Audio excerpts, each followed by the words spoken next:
Hello, all, and welcome to the Movie Bears podcast. I'm Brad Harris, and each week I'm joined by some of my favorite husky, hairy, huggable homos to talk about something near and dear to our fur-loving, movie-loving hearts. That, of course, being the wonderful world of film. And this week we're going to be talking The Predator. This should be an interesting conversation. I can't wait to see what my co-host thought of this movie. But before we get to that, let me introduce you to those co-hosts. As usual, Jim Pugliafico is here in the studio with us. Hey, Jim, how are you? In the virtual studio. I'm good. How you doing, babe? Thanks, and welcome to the podcast, everyone. Glad to have you back from your business trip just in time for the podcast. What a trooper you are. Northern Arizona. That's right. And Will Lindis is here as well. Less than 24 hours to go before Fantastic Fest. Will, are you ready? I'm both ready and not prepared at all. I've been furiously spreadsheeting, planning out like how I'm going to see these 37 films over the next 8 days. My mind is ready. I don't know if my body is, though. Listen, get ready for all of that Alamo food. Yay! Listen, everybody, I just want to calibrate everybody. When Will says he's not prepared at all, that means he's more prepared than 97% of all the other Fantastic Fest goers. I mean, he's got a spreadsheet already. I don't know how many people would have a spreadsheet. Do you guys remember that movie? You guys remember that movie Minority Report with Tom Cruise? Oh, yeah. Yeah. You know how he has that like giant screen where he's like moving pieces around in real time, and that's Will basically getting ready for Fantastic Fest. You joke, but I literally did that on my spreadsheet with like, okay, well, this one interferes with this one, so now this one moves into this spot, and this one moves into that. So yeah, I mean, you nailed it. Nailed it. You should see me trying to schedule our activities at a Las Vegas Star Trek convention. It's probably even more hardcore. Jim can attest. Mm-hmm. We've also got another guest with us on the show this week.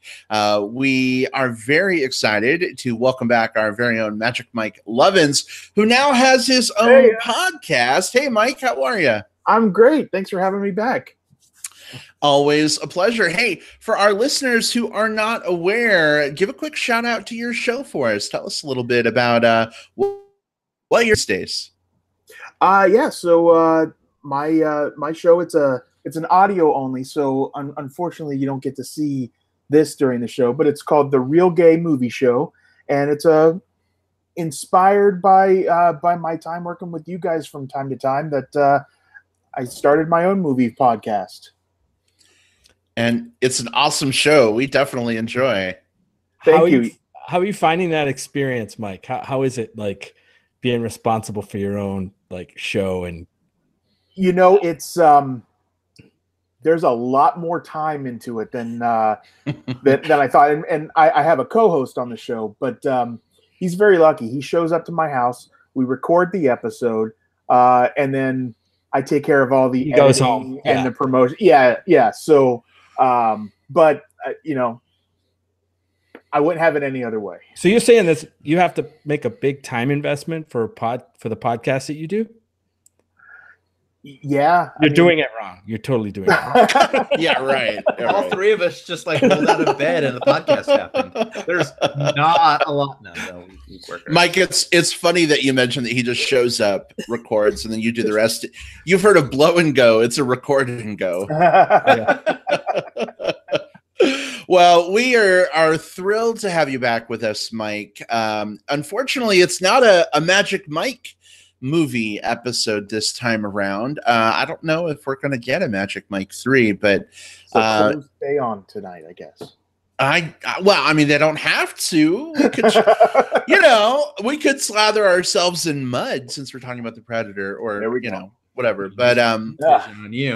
But I think, Mike, this is like one of the only times we've had you on for a non-Magic Mike movie or non-Star Wars movie. It's rare. Yeah, but it happens. We're glad for it. And want to give a quick shout out to a bunch of our listeners. We've got a few folks who've hopped on to the live chat. Austin Glenn, Jordan Riley, A few other folks are hanging out with us so far. Hey, guys, welcome. Glad to have you with us. And Jordan says, Mike, that you are very sexy. So, Oh, well, thank you, Jordan. Thank you. Well, we're going to be kicking things off by talking a little bit about The Predator, spoiler free. So if you haven't seen the film yet, you're kind of on the fence. You're not sure if you should or not. If you value our opinions, and hopefully that's why you're here to some degree, we'll give you our initial thoughts, whether we think it's worth checking out in theaters, maybe seeing on rental or skipping it even. That's a valid option too. And then we'll give you plenty of fair warning before we open up a big old can of spoilers. So if you haven't seen the film yet, not to worry, you'll have a heads up so you can step away for a little while and then come on back for some plugs at the end. Guys, are you ready to get your Predator on? Let's do it. Let's get to the chopper. I don't have a pun. Okay, there we go. That works. Oh boy, this is going to be a fun show. I'm excited. All right, well then, all of that said, here we go. Our discussion of The Predator.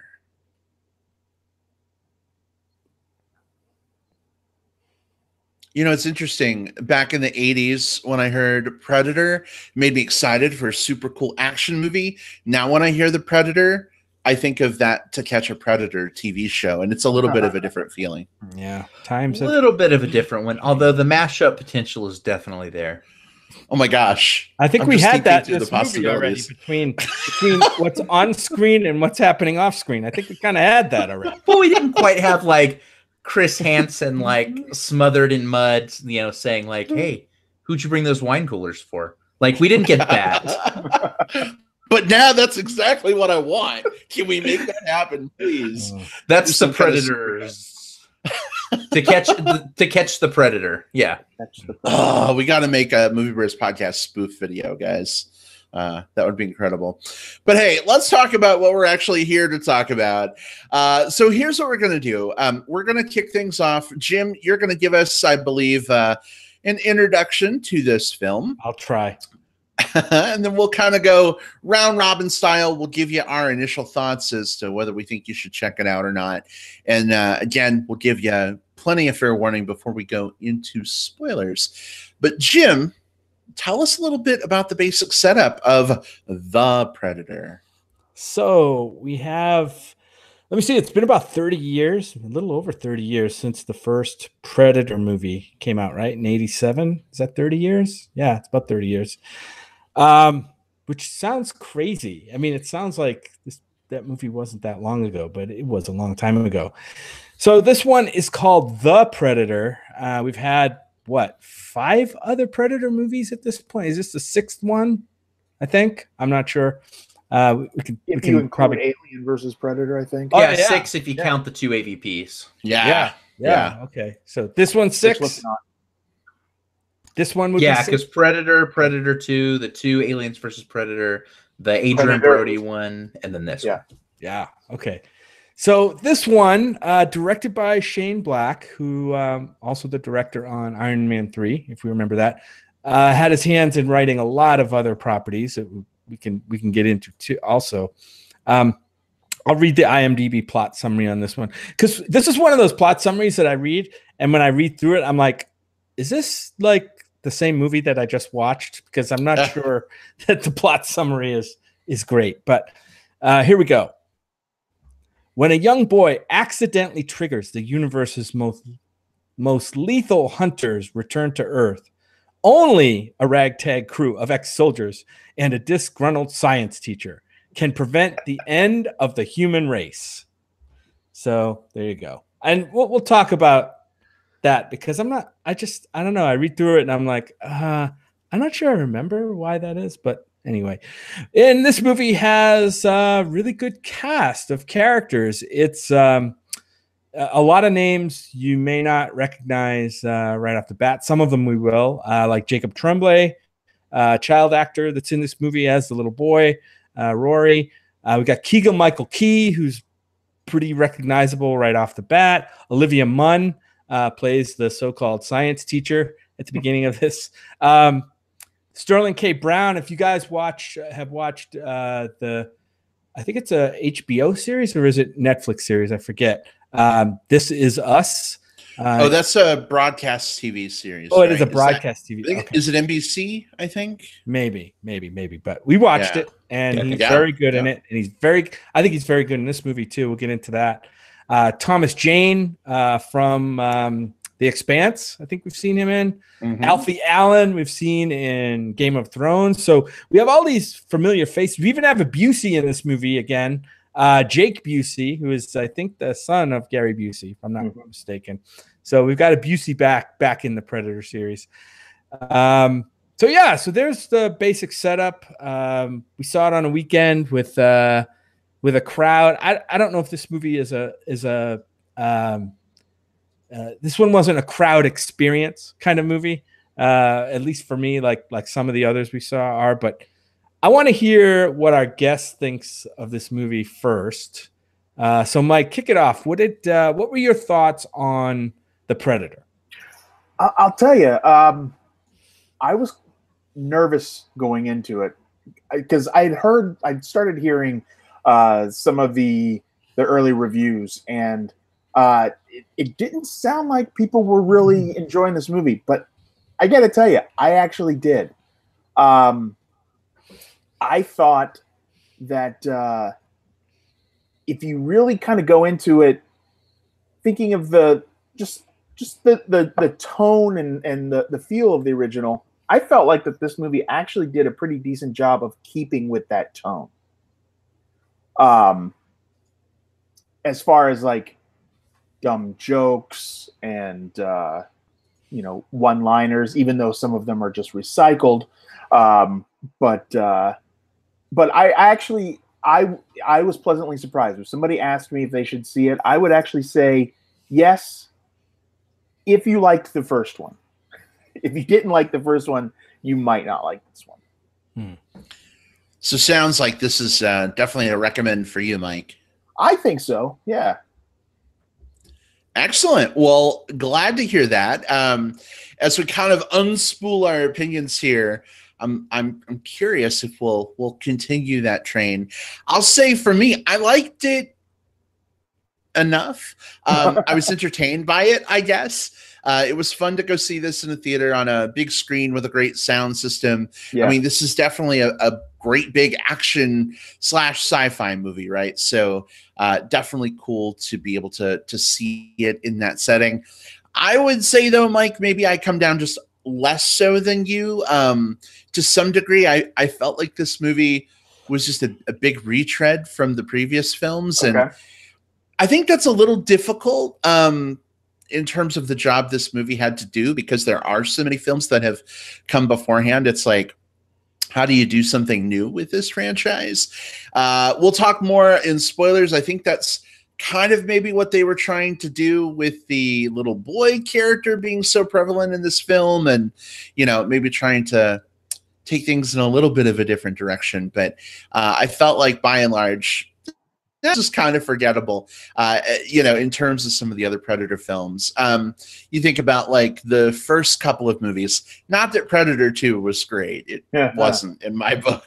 But I mean, I don't know. I mean, I guess it falls somewhere in the middle of the Predator pack. See what I did there for me? But I would say, is that what a group of predators is called? A pack? Is that? I don't know. I mean, they're pack hunters, maybe, like when they hunt in groups, as we've seen in like Alien versus Predator. I don't know. I was really just being goofy. But it was fun to see Olivia Munn in this film. I've been a big fan of hers. She started out on what was that gaming show that she did way back when? Did you guys ever see her on that? It was like, was it G4 or something like that? Yeah. She kind of got her start there, and then she was one of my favorite characters on HBO's The Newsroom for a few years. But it's weird to see her go from being like a TV anchor to like a fucking action star scientist in this movie. But that was kind of fun. Thomas Jane, I love that guy. He's been in a number of things. He's great on The Expanse, certainly. Kind of an interesting role for him in this movie. And of course, Theon Greyjoy is here for the ride. I don't really know why, but he is. Yeah. So, but yeah, so this is kind of a soft recommend for me, I guess. Will, how about you? Where do you come down? I'm fairly in the middle, not of you two, although hey, you could be. But if like, sometimes I think about like films like in terms of like if there's like this giant spectrum, like, you know, great film over here, awful film over here, and kind of where things fall. And this is the film that sort of straddles the line, because it both does some really amazing things while also doing a few things that it's sort of mishandling itself in a few ways that I think seriously hamper it from being kind of the film that I think it wants to be. First of all, the good. I think that there's some really solid action in this. Of course, in the last, this isn't spoilery at all, the last third of the movie has a lot more action in the climax, as movies tend to have. And that action is by and large pretty good. There are also some, if you're the type of person that likes creative kills in their action horror movies, this one has some really creative kills. Once the film decides to go kind of like balls to the wall, there's some really, really neat stuff that's both character driven and also aesthetically, I don't think pleasing is the right word, but you know, it's like there's a lot of good visual stimulus here. So on that front, you get a lot that really works. I also, for the most part, liked the acting in this. There's some really strong performances, especially by Thomas Jane and Keegan-Michael Key. I think the two of them have a remarkable amount of chemistry. I would even, if I had my druthers, rewrite the film and make them a larger part of it, because I think when they had a chance to really interact with themselves or with the other characters, I think they did a lot of carrying. The problems were, and I think they all come from this film has like an hour and 30, an hour and 40-minute runtime.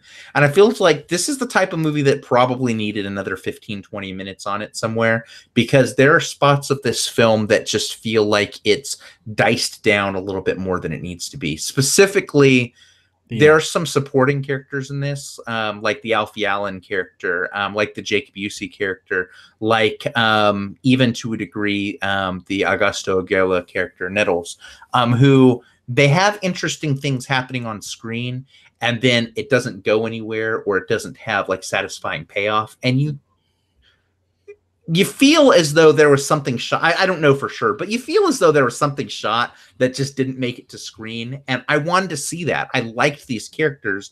I just didn't like the way they just sort of fizzled out of the story. The other thing that I think was really hard for me to struggle with was, and this is just me personally, this mileage will vary, but I don't think the film handled it. One of the Jacob Tremblay character has Asperger's, and I don't think that they handle it delicately. I think it's sort of like they lean very heavily into like the autism makes you magic trope that you see a lot of times in these different shows and movies. And it made for a character who did not feel realistic, did not feel very interesting, and felt in some ways a little insulting to a community of people on the spectrum. So I don't think everyone's going to have that same vibe. And I'm very cognizant of the fact that other people won't, and that's totally cool. But I did have some problems with that particular character. So should you see this movie, I'm right there in the middle on this one. I think if you go see it, I think you'll probably have a good enough time. It's not one of the films that I'm saying you got to go rush out and see, but I'm also not warning anyone against it. It's perfectly fine. In fact, it's really good at the things that it does really well. I just wish it did more of those things well.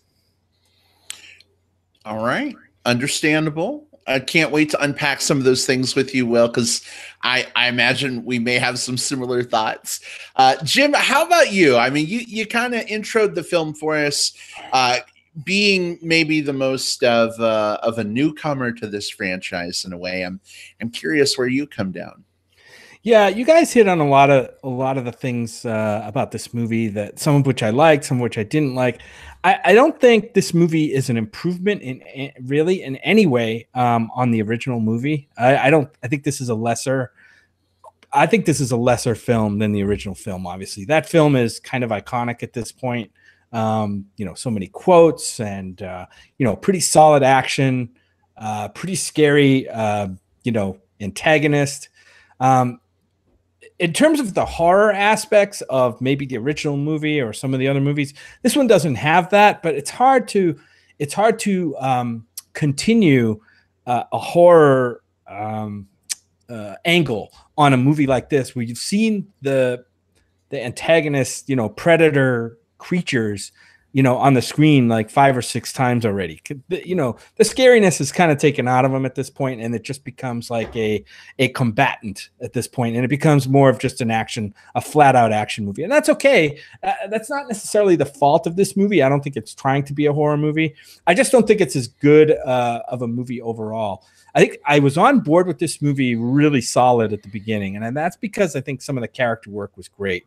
I really liked seeing the Sterling K. Brown character. I liked kind of the swagger that he, kind of the ignorant swagger, I guess you could say, that he portrayed coming on the screen. You could tell that he was going to be in trouble, because he just had, like, he was that way overconfident guy, thought, we could do anything, nothing was a problem, and he'd work through it. I thought he did a really good job with that character. Loved Olivia Munn's character in terms of the way she played it, at least. And again, with these ensemble casts, it's hard to get a balance and make each character have their moment and have it be memorable. I thought some of the other characters were kind of forgettable, and that's kind of sad, because they were great actors, like Alfie Allen. I don't know if I nodded off in the middle of this movie or what, because at some point toward the end of the movie, I'm like, what the hell happened to Alfie Allen's character again? I just don't remember. I don't remember what happened. And then there was, I want to get into a relationship between two of the characters later that I'm still struggling to understand what the hell that was all about.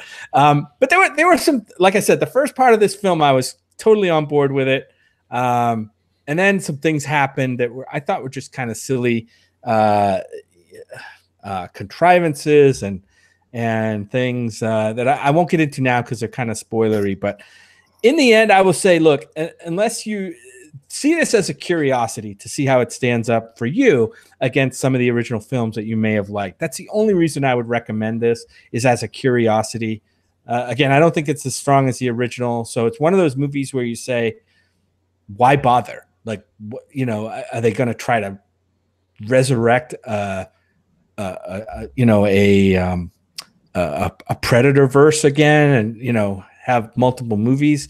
I don't know if this movie's going to perform well enough to make that viable. We'll see, but so I think where I fall with you guys is I fall on the don't see unless you have a real curiosity about this movie.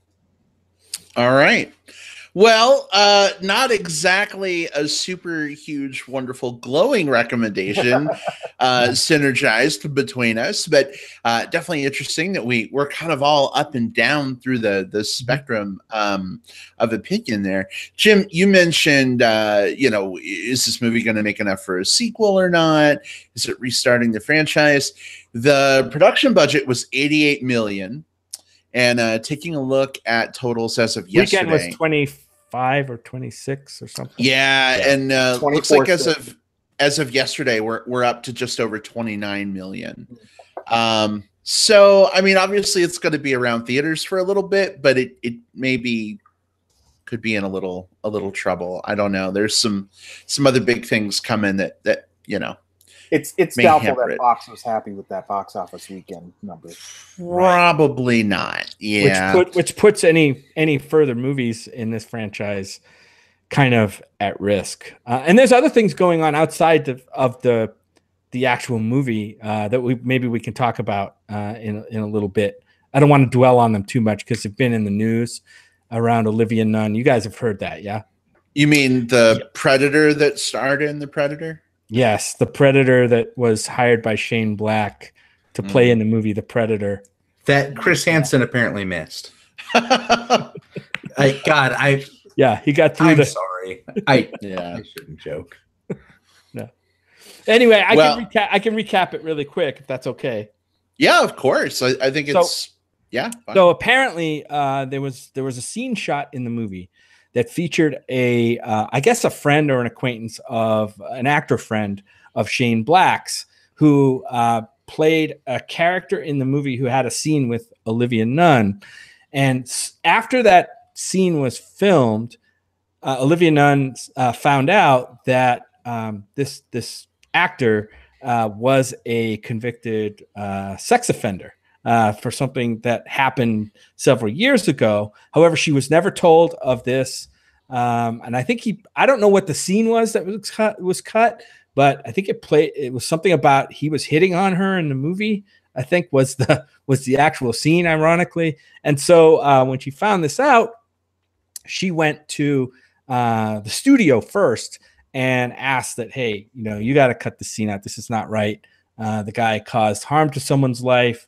He's back in this movie and, he's playing this character with me and I'm not comfortable with that. Cut it out. And then she also went to some of the cast members and she felt as though she did not get the support from the studio or from the filmmakers or some of the cast to support her. And that became the story that's kind of swirled around this film. So that's kind of where we left off. I think some things were, at least between the studio, Olivia, and the cast members, I think were kind of reconciled to at least some degree. But I don't know if another movie came up, if Olivia Nunn would even sign on for it at this point. So yeah, we have all that swirling around this Predator movie, unfortunately.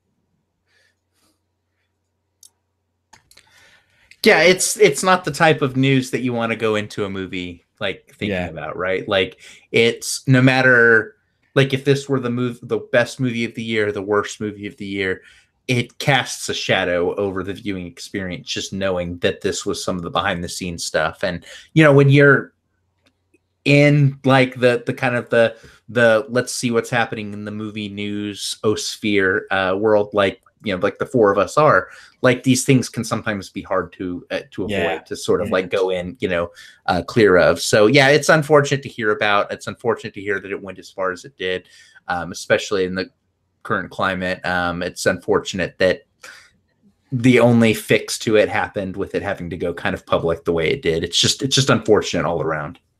I feel like it probably wasn't necessarily anything that would keep people from going to see the movie, at least the majority of the movie going audience, but it's still not something that the studio wants to have to deal with while trying to promote this movie. Right, which I think was part of the problem, because when Olivia Munn went to them and, said, what had happened, it was like, they're like, well, okay, we heard you. Now don't say anything. We cut it out of the movie, so just be quiet about it. She felt like they were like sweeping it under the rug, and that became the story, not the original, misjudgment of, hiring a sex offender to do a scene that involved a man hitting on a woman, but the fact that they just didn't support her decision to not do that after it was shot. So anyway, that stuff swirling around the movie. Like you said, Mike, I don't know how much it detracted from the actual performance of the movie itself. It's hard to know. It can't have helped.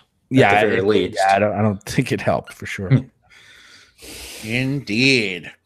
Well, guys, how do we feel about transitioning to some spoilerage for this movie?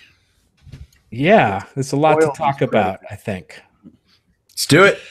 All right. Well, real quick before we do, we've had some new folks jump into the chat with us. Sammy from Denver is here. Hey, Sam, good to see you. Ben is here as well as Bobby Miller. Welcome, guys. Good to see you all with us. And if you have not yet seen The Predator, for those of you who are in the live chat, and even those who are listening via the magic of digital tape delay, thank you, iTunes and Spotify, we're going to go ahead and, after I awkwardly ramble for a few moments, spoil the crap out of this film. So if you haven't seen it yet, you value your virginal innocence where the plot is concerned, you may want to step away for 20-25 minutes and then come on back for plugs at the end. Or if you're listening on digital tape delay, skip ahead using the time index that Jim lovingly crafts for you in the show notes. Guys, I'm done rambling. I think we've given people enough of a chance to step away if need be. Let's go ahead and kick this off. And Will, where I'd like to go first, you mentioned earlier that you felt like this film maybe did a bit of a disservice in a way with the Jacob Tremblay character. Would you tell us a little bit more about that? Unpack it for us. Yeah, so the character's identified very early on as having Asperger's, perhaps, or at least somewhere on the spectrum. I don't think the film specifically says where he fits, although some other kids sort of make some Aspie jokes about him. So there's that. This then translates into, when he first comes across the technology pieces, he becomes this like technological wizard, able to like do these things with the technology that, as we'll find out later in the film, qualify him so much that he is recruited into this top secret government program to become one of their like leading technology experts. But also, and I think this was the part that I think spelled it out as like maybe even worse than kind of what you'd see in like Scorpion or something like that. The Predator's MO when he's on Earth, like the super predator that they fight, because there's a second predator, is finding the best of the best and killing them and removing their spinal fluid so he can inject it in himself and take on their traits. And they essentially look at Asperger's as an evolutionary advantage, making them like the next stage in human evolution. And it created this really, really weird dynamic that I think tried to be, the film tried, like, to the film's credit, it tried to be very flattering and respectful of people on the spectrum, but it fell into the magical Asperger's or magical autist trope so heavily that it ends up becoming, I don't know, more insulting by through its process. It's sort of like when you would see movies like was it like The Legend of Bagger Vance, where you would have like, there's a trope also in movies called the, air quotes, magic Negro, like the black character whose only purpose is to have wisdom and like almost ungodly levels of kindness for the white protagonists. And those characters are always presented as being, the intention is supposed to be good, but it relegates them to this other role of kind of this otherness where they only serve the other people in the story. I kind of got that from this character. I felt like it was just I don't know, just not handled as well as it could have been.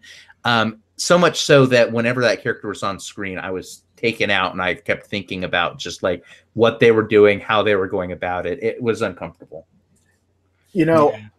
I had less problem with the way that they handled his character and more of a problem with how they handled the Tourette's. Yes. I'm glad you mentioned that. Also, yes. That was a big problem for me. There was one scene where I was cringing all the way through it. Mike, I don't want to jump in and speak for you. No. Go ahead. Finish your thought. But and it was I think it was the Thomas Jane character. Yeah. Who was supposed to have Tourette's. And he's talking. It's one scene where they're kind of all getting together. They made their prison break scene and they're in a trailer in the house. And he all of a sudden starts going off and I forget what he said. Something about pussy or eating pussy, right? Yeah. He kept saying, eat pussy. And like Olivia Munn is there and she's like, what the hell is this guy doing? And the whole purpose of that scene was only, I guess, to have Olivia Munn say eat her pussy or something. Like it was really weird. Like I didn't understand that. And then there were a couple other instances in the movie where it was all pretty much totally played for laughs against the character. And then at some point in the movie, they totally forgot about it, because I don't think at some point in the movie, it was almost like he didn't have he didn't have the Tourette's anymore. And it just kind of went away. He's like, oh, well, we got our laughs out of this. I guess we'll move on to the next thing. It was very strange. Well, I didn't say eat your pussy. To be fair, sheesh, you're pushy. Yeah. To be fair, I think the key character later in the film said, like, now that you've got a gun in your hand, it's like you're back to your old self. It's like you've got your groove again. So I don't know how Tourette's works. But I wonder if that was a commentary to, like, maybe it's worse when you're outside of your routine or something. I don't know, but it seemed like they were trying to explain at least why there was a shift, even if it was a weak explanation at best. Yeah. One of the things that we kind of talked about on our show was that if you go back to the original Predator, they were saying, like, faggot a lot. Ooh. And we were kind of talking about how, like, so then in this movie, though, somebody says retard, but they get checked for it. And we're like, is it any way possible that this was, like, them trying to like retroactively say, okay, there are things that you're just not allowed that you shouldn't be able to say. But it's the same movie that said eat your pussy. So I don't know. Yeah, and it's I guess it's even more troubling when you think about, like, there's definitely a story here about soldiers experiencing, all of the main soldiers in this are dealing with some sort of neurological issue. That's what puts them together, whether it be anxiety/depression induced suicide attempts, whether it be Tourette's, whether it be post-traumatic stress to the point of, like, manic highs and just shaky lows. Like, you see all of those things, but every single one of those characters shakes those things when they're in the military, in the combat situation. And I think that, like, Brad, to your point, like, they're, maybe they're making something about, like, routines and stuff like that. I also feel like there's also something to be said that, like, it sort of diminishes, like, what post-traumatic, like, if they were doing a story about post-traumatic stress and the way they solved it is just like, hey, let's just throw these characters into a stressful situation where they're being hunted and have to wear their, like, military, like, use their military weapons, and then they're fine again. It almost feels like, and this goes back to my biggest issue with the film. Like, I think it set up a better film than it paid off, at least narratively. Like, the action was really great at the end, but the character narratives fell yeah. Right. Mm-hmm. Yeah. I was trying to figure out if the movie was trying to say that, like, people with PTSD should, like, go back into the military to be whole again. And I'm like, I don't know about that. I don't know, movie. Well, I mean, these characters were prisoners, right, of some type. So you assume they're troubled individuals, right? And they could be troubled individuals. And we see some of that come out, but to have, like, the Tourette's played off for what seemed to be like a big laugh, just set me the wrong way. They're not just prisoners. They're even on, like, they're all prisoners in, like, a psych ward. Like, they're all there for their neurological issues. Yeah. Was there a gay relationship in this movie? There were two characters. I think it was the Thomas Jane character, and was it the Keegan-Michael Key character? Yeah. That it was in my head canon, I had them as a couple. There was some mention. I did too. There was some little off comment made between other characters, like what is with those guys? And I forget how it was explained. And then there was a scene later on where they were in a bad situation, and they and this is spoilers, they ended up, like, shooting each other in kind of a mercy shooting. And I don't know how that was supposed to be played. I was scratching my head as to what was really going on there. So their connection was, and they did sort of a blink and you miss it type explanation for it, which could be an issue too. But, like, you find out that the reason Keegan-Michael Key's character has PTSD is because he was involved in a friendly fire incident where he got turned around and he accidentally fired on and killed his unit. And later on, someone asks the question, and this is the blink and you miss it moment. And they basically say, "Oh, so you killed everyone?" And they say, "Well, all but one." And you find out that in that moment, like that's their connection. He was the Thomas Jane character was in the unit with him, and he was the only surviving member, and that's why they have that that kind of caustic but also friendly relationship with each other, because they caused each other a hell of a lot of stress because of this shared thing they experienced. But also, like, you think of it this way, like they've probably had to, during the military inquiries, during like the psych evaluations, during all of these different things, they're probably being trotted along from military hospital to military hospital, sitting around in chairs outside of each lawyer, outside of each general or whatever, as they're getting to the bottom of it, since they were the two surviving members of it. So they probably built up this really intense friendship just from this like shared traumatic experience. Yeah, that makes sense. We're so all right. Enough about the human fodder in this movie. Oh my God! Yeah, let's start. This is a movie about the Predator. God damn it! What did you guys think? Were you guys surprised to see like a next higher evolved Predator going after predators in this movie? That was kind of a surprise to me. Maybe I didn't understand what was really going on, but I think it kind of goes back to what you said earlier. What do they do next? Yeah. You know, it's like Predator against Predator.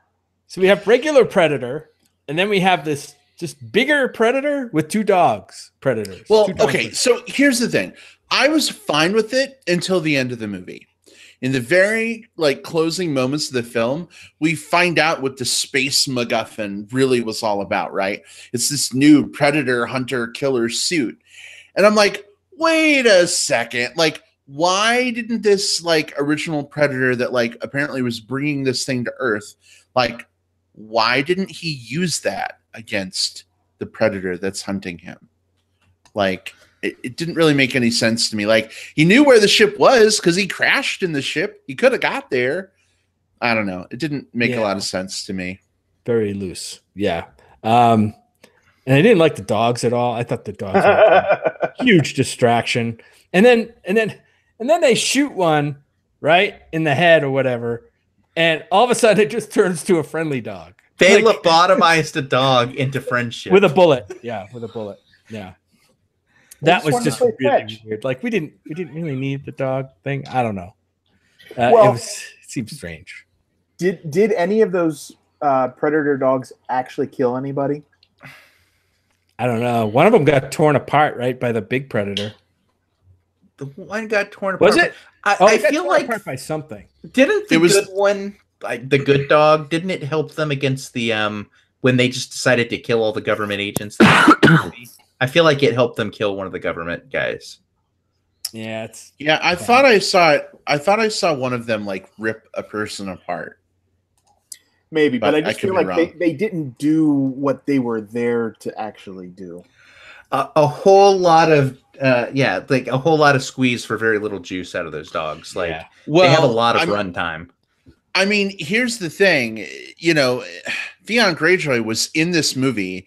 Like, we should have just had Ramsay Bolton in this movie. You know, like if Ramsay Bolton had been in charge of those fucking dogs, they'd have been effective. But you know, now, I want to talk about something that, like, you know, I've been fairly critical, and it's because I'm critical of this movie. But there at the end, the action sequence itself, specifically some of the kills, I thought were ingenious. I wish they were a little more tied to the narrative, but the kills themselves were pretty badass. Two specifically are in mind. There's the one that you had mentioned, Jim, where you have the Thomas Jane and the Keegan-Michael Key character who both end up killing each other, but that's after one gets impaled and one gets disemboweled. Both through the course of like fighting, and it's like the choreography is good. You can understand where everyone is in location to each other. And then the other one is when the Nettles character gets they're on the ship at the end, and like they're all doing their stuff, and then he didn't duck in time. He didn't duck or jump, so he ends up basically getting like his legs chopped off, like kind of mid-thigh through this force field, which was so freaking cool. And then the rest of his body flies off, and he's with no legs. Yeah, as soon as that happens, like there's this moment where I thought, like, well, you know, like my brain, and this isn't a fraction of a second. There's like, well, I mean, I guess he's technically not dead because like they could still save him, and like, oh no, there he goes. And my brain processed that too. Like, well, he can't hold on to anything, so he's a goner. Yep, goes flying off into the wild blue. I enjoyed that kill also. It was a good kill. Yeah, and I didn't mind seeing that whole spaceship scene at the end. I thought it was kind of cool the way they did that. Although, and then, but can we talk about the Predator kill at the end? Like, why is it in these movies like they can supposedly this thing can be killed by a bullet to the face, but yet they must have shot like 100,000 bullets at this thing, and nobody could hit it until it was on the ground at the end. I don't. So this is what I think happened. I think it was already damaged in the face. There were cracks in its like face thing, and it was bleeding from its face. And I think the guy probably like shot it in one of the places it was injured on its face. Maybe. That's my theory. Maybe it's frustrating. Like when you're 3/4 of the way through the movie, and they're still trying to kill this thing with handguns in the woods, and you're like, come on, we've been shooting at this thing for 40 minutes with the same guns, and it's not dying. Yet you're still going after it with the same weapons. And I get it, you know, that's the weapon you have, but I don't know. It just seemed kind of. And then at the end, I'm like, and then he shoots it and it's dead. I'm like, oh, great. So I guess guns are the way to go. Yeah, I think like Brad said, he was already messed up. Mm-hmm. Yeah. Maybe it just like, oh God. I did like seeing the humans use some of the old Predator technology from the first couple movies. The Sterling K. Brown character has like the shoulder mounted like plasma cannon thing. And I thought that was inventive. I wanted to see more of that, especially because like the Jacob Tremblay character like had the fucking helmet, and we had that like arm gauntlet cannon thing. And I was actually getting excited like at the beginning of the film when the Boyd Holbrook character like puts it on, and I'm like, oh, cool. Like this is going to be a mix of human and Predator technology thing. And no, we just relied on machine guns and Olivia Munn becoming an action star who can become invisible. That'll be the sequel. Well, with the suit at the end, I imagine it must be, you know, Iron Predator. That's the setup. Exactly. I just found my suit. So we go back to the lab at the end of the movie, right? And or is it a different lab? I think it's the same lab. I don't know. And we find out that the Predator left behind a Predator killer. Predator. It's a Predator killer suit thing, I guess. And they didn't learn their lesson from the first Predator that they tied down in the lab and holy shit, the fucking thing escaped. God, how could that ever happen? And tore everybody up in the lab. And then we get to this Predator killer thing. Did that seem to you like a post-credit stinger that was actually put at the end of a movie? I'd say a reshoot if nothing else. Yeah. It felt to me like something that would come in the credits to kind of set up the next movie. But instead they said, oh, we need an ending for this movie. We'll just put that there. I don't know. It was kind of weird. And I don't know. They bring this thing in. They don't know what it is. They take the cover off. Let's see what it does. Oh, shit. It's going to fucking kill people and predators, apparently. It was really strange the way that's why I meant like the end of the movie just went through a lot of things that just, other than the kills on the spaceship, which I thought were cool, just didn't sit right with me. So I have a question. Let's see if you guys can answer this. So Sterling K. Brown's character knew that the first Predator that came down was bringing something for them to use against other Predator invasions. So then why was that first, when they had him in the lab, like, why were they trying to kill it, and why was it trying to kill them if they both knew that he was bringing something for them? Like, did they know? Did they know what he was doing?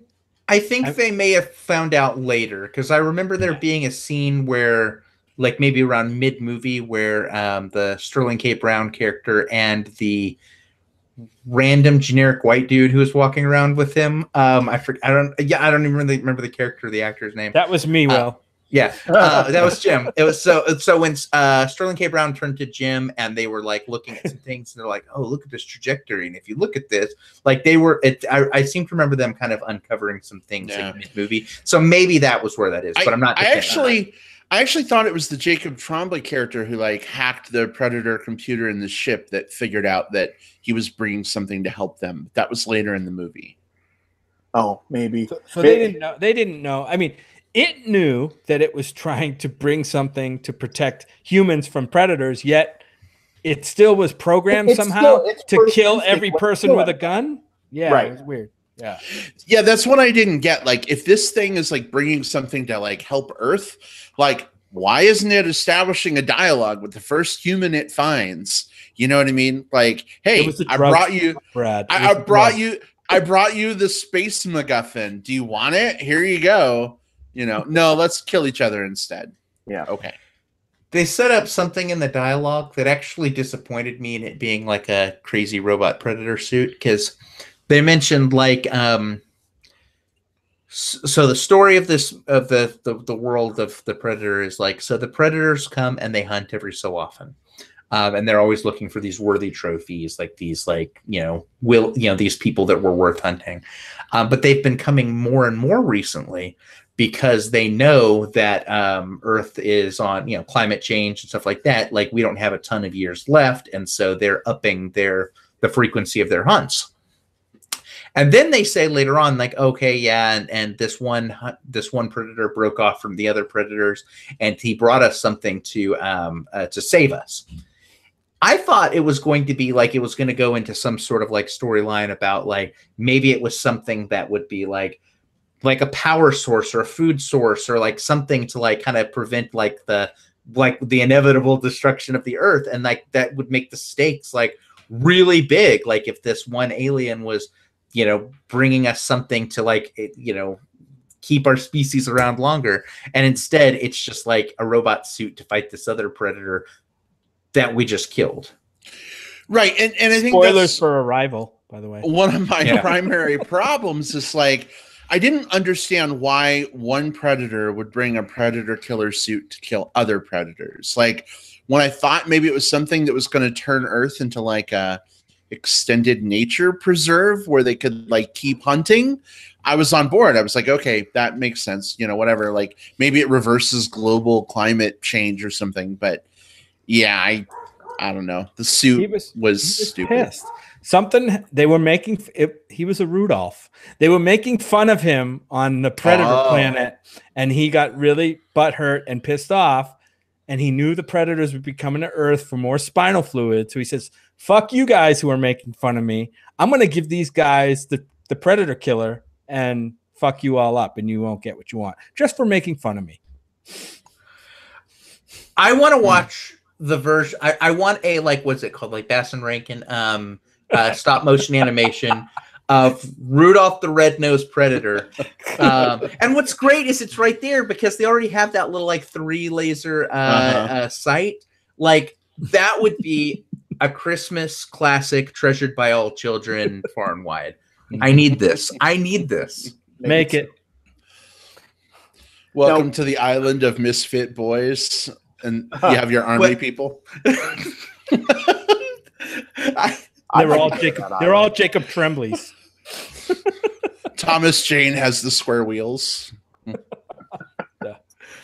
Pussy, pussy, pussy, pussy. Oh, wow. God. Now, it's not a great movie, guys, when like we're having more fun discussing our random bullshit ideas than the actual movie itself. Yeah. The thing that's frustrating about it, though, is that it's like it has so many really good elements in it, and it's almost like it's like you can see the framework of like what this movie could have been. And there's a lot of places where I probably even give the film probably more credit than it's worth in some areas, like because I can see that this was not a lazily made film. This was not a film made without passion. This was not a film that didn't try to have things to say. And I think those are all very important things to put into like a sequel. Like we see so many of these like completely lazy ones come out.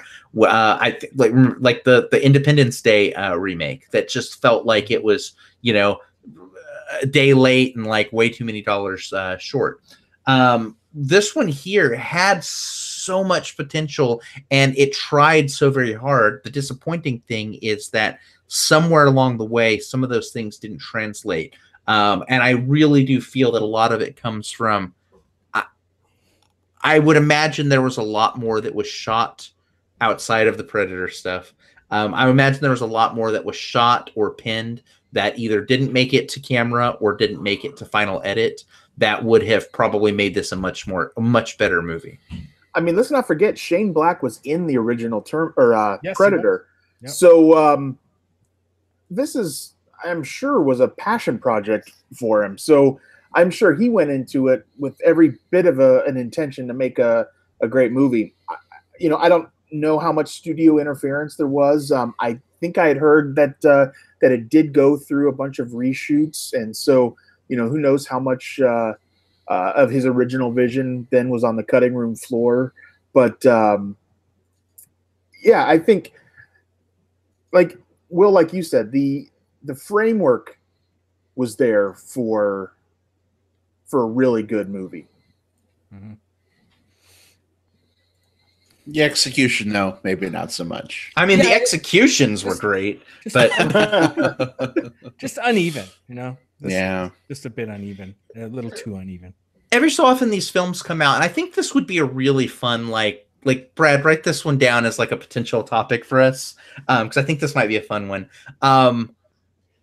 If we did like our top 3 films that would most benefit from just another shot, like if you could wave a magic wand and say, I want you to remake this film, but just kind of fix some of the mistakes that you make. Like, I think this is one of those films. Like, this film could be an all-timer if it fixed a lot of things that aren't like kind of quick tweaks. Like, I mean, it would be an overhaul thing, but I would love to see the version of this movie that it could have been. And I can't say that about a lot of movies. There's some of these movies that come out where I'm just like, that was bad from conception. So there's no fixing that unless you change the idea entirely. Or with that actor in place, you'll never make a good movie. This movie had all of the right pieces. It just didn't put them together right. What is it about the dude at the beginning who, the main dude there, who like he's there to take out some kidnappers or something during a thing, and then of course the Predator vehicle crashes. He ends up with the Predator's armband thing and the helmet, and he says, I know what I'll do. I'll send this home to my 8-year-old kid. He'll have a blast with this. Well, he didn't send it to his kid. Right. He sent it to himself at that address. We at saw his P.O. his name box, on the actually. box. To his P.O. box. Yeah, his P.O. box. And then because he didn't pay the bill for his P.O. box, they brought it to the kid's house. His actually, last known address. that brings up something that I wanted to talk about. I wish we had seen more of Yvonne Strahovski from The Handmaid's Tale. She played the ex-wife and mom of the Jacob. Yeah. And I was kind of hoping she was gonna like tag along for more of the action than she did, but no. She was just. I felt like her story was just very unresolved. Maybe it's not that important, but it just felt unresolved. She was only there because the characters specifically were a soldier, like a military sniper, and his magically autistic son. Like, and they had to explain the way, like, why the kid wasn't living home alone, so they put the mother there. Like, there's even some like, and this part starts getting nitpicky, but like, this is a kid who is on the spectrum in such a way that he probably has, issues with like lots of like loud noises, loud sounds, things along those lines, as people with, you know, Asperger's or autism often have. And yet he goes off trick-or-treating by himself. Like by himself with a costume that she didn't purchase for him. It's just like some random pieces like that some alien head. So it's like she's not winning Mother of the Year award. Like, and her kid ends up murdering a dude. So yeah. Hilariously murdering a guy. Oh God, that was terrible, right? Like And the guy, remorseful. the guy threw a rock or an apple at him, so he probably deserved it. Well, even so, like, you know, you can't. Crazy. Sorry, he attacked an autistic kid. And remind me not to throw a rock or an apple at you. Oh goodness. Well, guys, are we ready to stick a fork in the Predator? Are we done? Yeah, stick a fork in it. Yeah. See if we get another one. Boom. All right. Well, let's go ahead and move on to some plugs in as we look to wrap up the show. This is the special part of our episode where we tell you about things that are near and dear to our movie loving hearts, our TV loving hearts, our pop culture movie whatever loving hearts. It's sort of a catch-all for things we like that we hope you'll like too. Mike, let's start with you. First things first, if you could give our listeners some ways they can find the Real Gay Movie Show so they can check out you guys as well, that would be great. And then if you have something you want to plug in addition, please feel free. So you can find us on Twitter at Real Gay, and Facebook and Instagram, Real Gay Movie Show, and realgaymovieshow.com. And so our episodes are every Wednesday.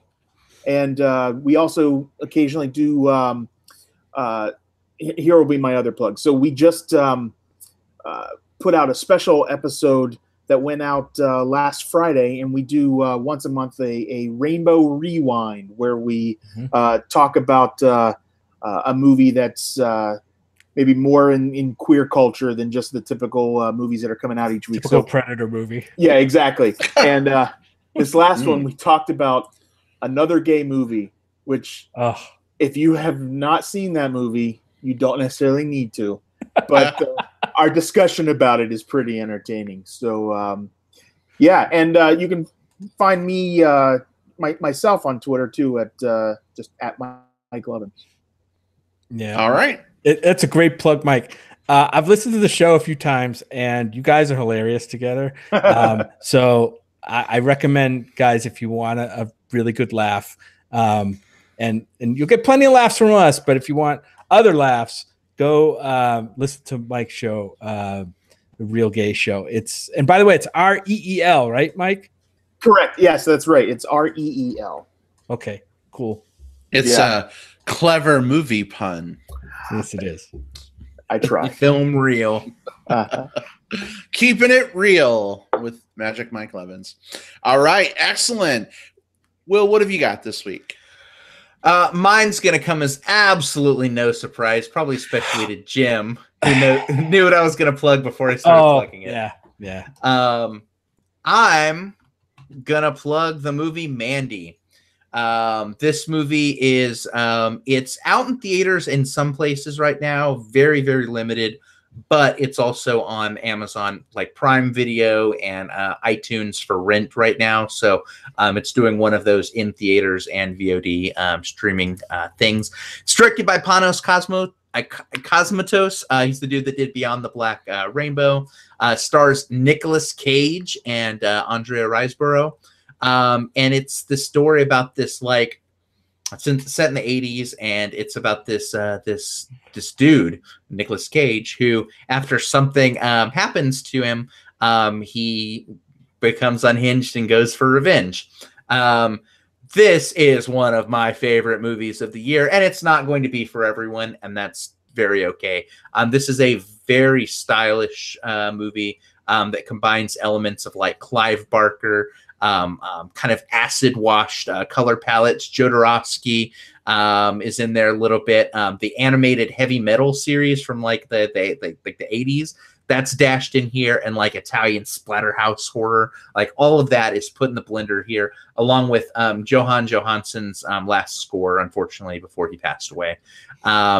This movie is fucking crazy with some very heavy, intense emotional stakes, some good violence and some gore if you're a genre fan, and just across all of this, just brilliant expert filmmaking. Like the film nerd in me was just like sitting up at attention all throughout this movie. So it's not going to be for everyone. This type of unhinged stuff is not going to be everyone's cup of tea, but man, if you like unhinged horror, go for Mandy. Awesome. All I'm going to say is 2 words: Cheddar Goblin. Cheddar Goblin is my new Black Phillip. Yeah, Cheddar Goblin. Watch for the Cheddar Goblin. All right, Jim, what do you have this week? We went to see another movie over the weekend that's actually out in theaters right now. It's not on VOD. Called A Simple Favor. This is a kind of a mystery drama, I guess you could call it, with a tremendous cast. Basically, 3 main actors. You got Anna Kendrick in this, Blake Lively, and Henry Golding. They're all great in this movie. If you like your mysteries with a lot of twistiness, this is one for you. Some fantastic characters. Both Anna Kendrick and Blake Lively like dig into their characters and chew up scenery when they're on the screen. Really a surprise, positive impact on me. I really like this movie a lot more than I thought I was going to. This one will have you wondering what's going to happen and how it's going to turn out pretty much right to the end. And even when at some point when you think you've got it figured out, it'll take another couple of twists on you and keep you guessing. I recommend it. It's called A Simple Favor. It's in movies right now. Yeah, especially if you're an Anna Kendrick fan. I think she's phenomenal in that movie. And Blake Lively just plays like stone cold, like heartless bitch, like so good. So definitely a good pick, Jim, for sure. Well, for me this week, I wanted to plug something that I think crosses the boundaries between like movies and video games, and that is the new Spider-Man game for PlayStation 4. I know a lot of folks are upset because Sony has decided to make it a PlayStation exclusive. Sorry, Xbox owners, but I got to tell you, this game is the best Spider-Man movie I've ever seen. And that's really why I'm mentioning it here, because even though it is a game and you are playing it, the normal action of the game and the cutscenes blend so well together that, guys, I've died several times because I still think I'm watching a cutscene when really I'm back in control of the action, and I'm like, oh fuck, crap. It is so good. The graphics are incredible, but even more so than that, the story is phenomenal. It's got some incredible voice acting. Fans of the new Marvel Spider-Man show on Disney XD will recognize some of the voices. Actually, they play some of the same characters in the video game that they do on that animated show, which is also quite good. So if you haven't picked this game up yet and you have a PlayStation, you're a big fan of the Spider-Man franchise, man, do yourself a favor. It is so much fun. But like, also, again, I wish this was the Spider-Man movie that we'd had all along. Like, I think back to the Raimi movies, the Amazing Spider-Man movies, even Homecoming and Avengers Spider-Man. I think this take on the character is so much better than any of that. So I picked it up this past weekend. Oh, yeah? Yeah, and I'm enjoying it. And I've heard a lot of other people say the same thing, that it's their favorite Spider-Man movie that's not actually a movie. Yeah, well, good. I'm glad I'm not the only one making that comment, because yeah, even though you're playing through the action, it's a great movie. Also, web swinging, guys, is like the best thing ever in this game. Like, the game gives you the ability to fast travel. I never use it because I love just swinging through New York so much. even though it takes me 5 minutes to get across the city instead of near instantly moving. It's pretty great. So, Mike, I hope you love it as much as I do. You know, Brad, just walking around the city shooting ropes everywhere. Well, that's kind of what I do. That's Brad's MO. I'm looking forward to it. I've been watching people streaming it. I've been watching videos. I've been like, I just came off of a film festival and I've got the one coming up. And so I'm like, well, I'm not going to buy it until I get back. I don't want to buy a video game and have it sitting on my shelf, just like staring at me. But I do also want to play it. Well, Will, we definitely need to like compare notes once you get to play. And I'm really curious what you think. So for a digital Peter Parker, he ain't ugly. That's true. That's true. His hair is a little feathery for my taste, but but not everything can be perfect. The detail in the ropes he shoots is pretty good, though. So, anyway. Are they drippy? They're glistening. They are sticky. They're sticky and sticky. Yeah, guys, is this a Spider-Man game or is this X2? What are we describing? Totally G-rated, Will. Why can't it be both? Oh, goodness. All right. Well, guys, I think that wraps us up for this week. We're getting punchy, which means it is time to go. Just want to thank everyone so much for joining us this week. Had a lot of great folks in the live chat. Wasn't able to keep up with everything, but great seeing you guys. Thank you to everyone who continues to tune into the show week after week. We've been doing this for coming up on 6 years now. This is episode 295 of the show. Guys, we're running out of time to plan our 300 celebration. We got 4 weeks left, a month. Holy crap, that's coming up quick. Oh. And we have a vacation in the middle, so good luck. I know. And a film festival for Will. Right? Yeah. When you're done with the film fest, Will, and when we're back from Hawaii, let's sit down and we'll make some plans. It's gonna be good. We're gonna roll out the red carpet. We're gonna have fountains going. We're gonna we're gonna have like a bunch of like a little waterfall go as we're on the way to our recording stations. Like doves are gonna fly out. Like this is gonna be. We're gonna have a CGI budget. And I don't even know how that works for a podcast, but it's gonna happen. Yeah, this is gonna be big. It's gonna be like an amazing, crazy rich Asians like wedding, but like on our show. Yeah.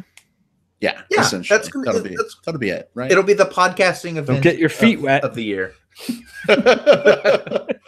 Well, listen, Mike, we just want to thank you again so much for joining us this week. It's always a pleasure to.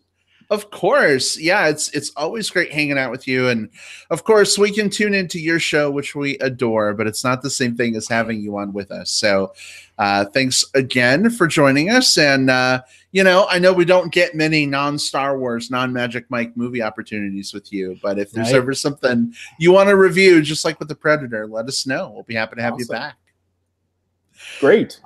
All right. Well, guys, that's it for this week. We will see you all next time. Goodbye, everybody. See you later. Bye. Bye-bye. Say goodbye, Mike. Have a real gay day.